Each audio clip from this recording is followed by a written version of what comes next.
I didn't feel you there. You've caught me doing some mending. Can't waste a thing these days, can you? Make, do and mend. That's what they're telling us. Here, do you mend your clothes? No. Well, what do you do with them then? Oh, don't tell me you throw them away, do you? Oh, my lord, what a scandal. Don't you know there's a war on? No. Well, let me tell you.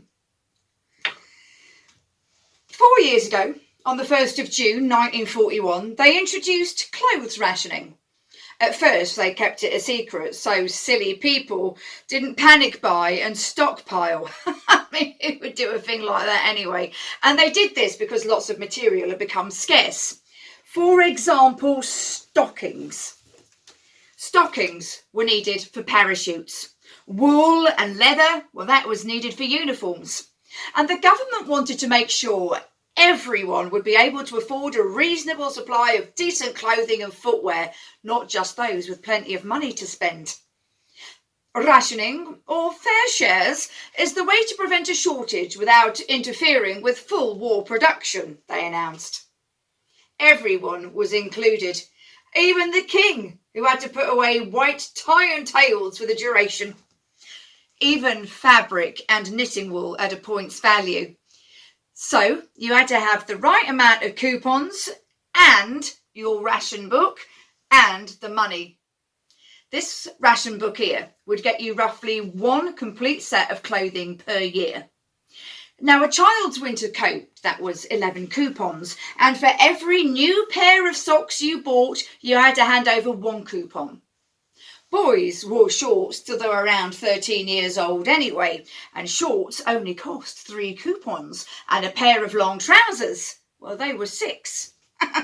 So my poor lad, he ended up wearing shorts for the whole duration of the war, poor kid. Even underwear was rationed. Rubber was scarce too. So elasticated knickers were 3 coupons, and French knickers, like the ones on here without any elastic, well, they're only 2. And don't get me started on girdles. My lord. Ships of steel for even keel need tons and tons of steel. Army trucks, if they're to hurdle, need the rubber of the girdle. The time has come, the gods have written, women now must bulge for Britain. So, as you can see, the Battle of the Bulge wasn't just in the winter of 1944 then. And now we have learnt to make do and mend. They've even given us these pamphlets.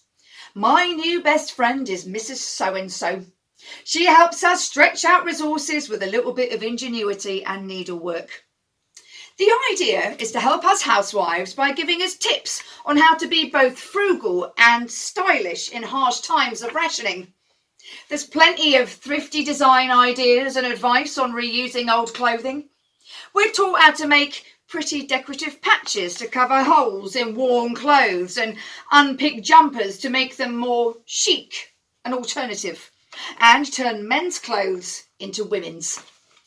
She has even taught us how to defend ourselves against a menace that is even worse than Mr. Hitler himself, the clothes moth.